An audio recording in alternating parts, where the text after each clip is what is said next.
നിങ്ങൾ വർക്ക് ചെയ്യുന്ന സ്ഥലത്ത് തെക്ക് കിഴക്ക് ഭാഗത്ത് ഒരു മിസ്സിങ് വന്നിട്ടുണ്ടെങ്കിൽ ഉറപ്പായിട്ടും നിങ്ങളുടെ സമ്പത്തിനെ അത് ബാധിക്കും. അതിൻ്റെ സൗത്തിലാണ് നിങ്ങൾക്കൊരു ടോയ്ലറ്റ് ഉണ്ടെങ്കിൽ നിങ്ങൾ എത്ര തന്നെ വർക്ക് ചെയ്താലും നിങ്ങൾക്കൊരു പേരോ പ്രസിദ്ധിയോ അംഗീകാരമോ ഇല്ലാത്തൊരവസ്ഥ ആ ഒരു ടോയ്ലറ്റ് ഉണ്ടാക്കും. നമ്മൾ വർക്ക് ചെയ്യുന്ന സ്ഥാപനത്തിൽ അല്ലെങ്കിൽ നമ്മുടെ ഓഫീസിൽ വരാൻ സാധ്യതയുള്ള ചില വാസ്തുദോഷങ്ങൾ നമുക്കൊന്ന് ശ്രദ്ധിക്കാം എന്തൊക്കെയാണെന്നുള്ളത്. ഒന്ന്, നിങ്ങൾ വർക്ക് ചെയ്യുന്ന സ്ഥലത്ത് സൗത്ത് ഈസ്റ്റ്, അതായത് എൻ്റെ തെക്ക് കിഴക്ക് ഭാഗത്ത് ഒരു മിസ്സിങ് വന്നിട്ടുണ്ടെങ്കിൽ ഉറപ്പായിട്ടും നിങ്ങളുടെ സമ്പത്തിനെ അത് ബാധിക്കും. നിങ്ങളുടെ പൈസ അവിടെ നിൽക്കില്ല.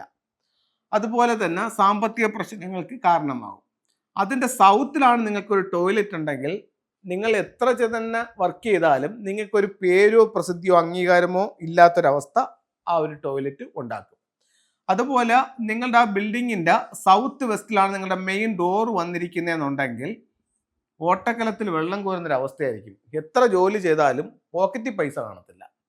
അതേസമയം അതിൻ്റെ വെസ്റ്റ് നിങ്ങൾക്ക് മിസ്സിങ്ങോ അതല്ലെങ്കിൽ നിങ്ങൾക്ക് അവിടെ ഒരു ടോയ്ലറ്റോ വന്നിട്ടുണ്ടെങ്കിൽ ഈ സ്ഥാപനത്തിനൊരു പുതിയ ബ്രാഞ്ച് തുടങ്ങണമെന്ന് വിചാരിച്ചാൽ നടക്കത്തില്ല. അടുത്തത്, നോർത്ത് വെസ്റ്റ് ഭാഗം മിസ്സിംഗ് ആയിട്ടുണ്ടെങ്കിൽ ഈ സ്ഥാപനത്തിലേക്ക് വരുന്ന ക്ലയന്റുകൾ അല്ലെങ്കിൽ കസ്റ്റമർ വളരെ കുറവായിരിക്കും. നോർത്തിൽ ഒരു ടോയ്ലറ്റ് വന്നിട്ടുണ്ടെങ്കിൽ എപ്പോഴും തൊഴിൽ സംബന്ധമായിട്ടുള്ള തടസ്സങ്ങൾ ഈ സ്ഥാപനം നേരിട്ടുകൊണ്ടേയിരിക്കും.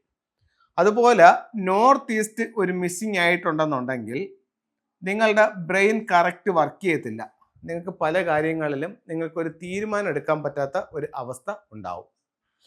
ഇതിലൊരു ഈസ്റ്റിലാണ് ഒരു പ്രോബ്ലം ഉള്ളതെന്നുണ്ടെങ്കിൽ ഈ സ്ഥാപനത്തിലെ സ്റ്റാഫുകൾക്കോ മുതലാളിക്കോ എപ്പോഴും ആരോഗ്യ സംബന്ധമായിട്ടുള്ള പ്രശ്നങ്ങൾക്ക് ഇത് കാരണമാകാം. അങ്ങനെ ഓരോ ദിക്കുകളും നമ്മൾ വളരെ ശ്രദ്ധയോടെ ചെയ്യണം. ഈ 8 ദിക്കും ബ്രഹ്മസ്ഥാനവും കറക്റ്റായിട്ടൊരു ഓഫീസോ സ്ഥാപനമോ കിട്ടുമോ എന്ന് ചോദിച്ചാൽ ഒരിക്കലും കിട്ടില്ല.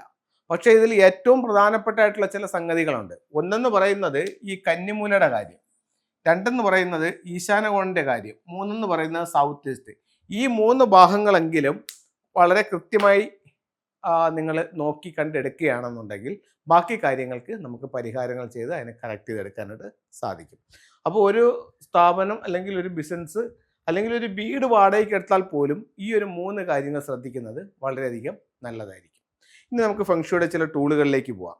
നമുക്ക് ക്രിസ്റ്റൽസ് ധാരാളമായിട്ട് ഇന്ന് ഫെങ്ഷുയിൽ ഉപയോഗിക്കുന്നുണ്ട്. എന്തുകൊണ്ടെന്ന് വെച്ച് കഴിഞ്ഞാൽ ഫെങ്ഷുയിൽ ഒരു 5 എലമെൻറ്റിൻ്റെ ഒരു തിയറിയാണ്. അതിൽ ഒരു മെയിൻ എലമെൻ്റ് എന്ന് പറയുന്നത് എർത്ത് എലമെൻ്റ് ആണ്. അപ്പോൾ എർത്തിനെ എൻഹാൻസ് ചെയ്യാനായിട്ട് ക്രിസ്റ്റൽസ് ഉപയോഗിക്കാം. ഇത് ഒരു ക്രിസ്റ്റൽ ബോളാണ്. ഇത് നാച്ചുറൽ ആയിട്ടുള്ളതല്ല, ഇത് നമ്മൾ ആർട്ടിഫിഷ്യലായിട്ട് ഉണ്ടാക്കുന്ന സ്റ്റോൺ ആണ്. പക്ഷേ ഇത് എർത്തിനെ നല്ല രീതിയിൽ എൻഹാൻസ് ചെയ്യുന്നൊരു ടൂളാണ്. ഒരു വീടിൻ്റെ സൗത്ത് വെസ്റ്റ് കോർണർ മിസ്സിംഗ് ആയി കഴിഞ്ഞാൽ ഇതിലത്തെ 2 ക്രിസ്റ്റൽ ബോളുകൾ അവിടെ ഹാങ് ചെയ്യുന്നത് അതിനൊരു പരിഹാരമാണ്. അത് കഴിഞ്ഞിട്ട് ഇത് അമിത്തിസ്റ്റ് എന്ന് പറഞ്ഞിട്ട് ഉള്ള ഒരു ബ്രേസ്ലെറ്റ് ആണ്. ഇപ്പോൾ നമുക്ക് എപ്പോഴും ഒരു സ്പിരിച്വൽ എനർജി ഉണ്ടാവാനും ഒരു ഡിവൈൻ സപ്പോർട്ടിങ് നമുക്ക് ഉണ്ടാവാനും നമുക്ക് ഈ അമിത്തിസ്റ്റിൻ്റെ ബ്രേസ്ലെറ്റ് ധരിക്കാം. ഈ അമിത്തിസ്റ്റിന് തന്നെ ക്ലസ്റ്റർ ഉണ്ട്, ഇതിൻ്റെ ജിയോഡ് എന്ന് പറയും. ഇത് നമ്മുടെ ബെഡ്റൂമിലൊക്കെ വെക്കുന്നത്, ഇതിലേക്കുള്ള ബെഡ്റൂമിലും വെക്കാം, നമുക്ക് ജുവലറികളിൽ വെക്കാം, അതേകണക്ക് തന്നെ നമുക്ക് ഷോപ്പുകളിലൊക്കെ വെക്കാം. അതിലേക്ക് വരുന്ന നെഗറ്റീവായിട്ടുള്ള ഊർജ്ജത്തെ ഒഴിവാക്കാനും നല്ലൊരു പോസിറ്റീവ് എനർജി എപ്പോഴും സ്ഥാപനത്തിലേക്ക് കൊണ്ടുവരാനും ഈ ജിയോഡുകൾ നമ്മളെ സഹായിക്കും. അപ്പോൾ എല്ലാവർക്കും എല്ലാ ഐശ്വര്യങ്ങളും ഉണ്ടാവട്ടെ എന്ന് പ്രാർത്ഥിച്ചുകൊണ്ട് നിർത്തുന്നു. നന്ദി, നമസ്തേ.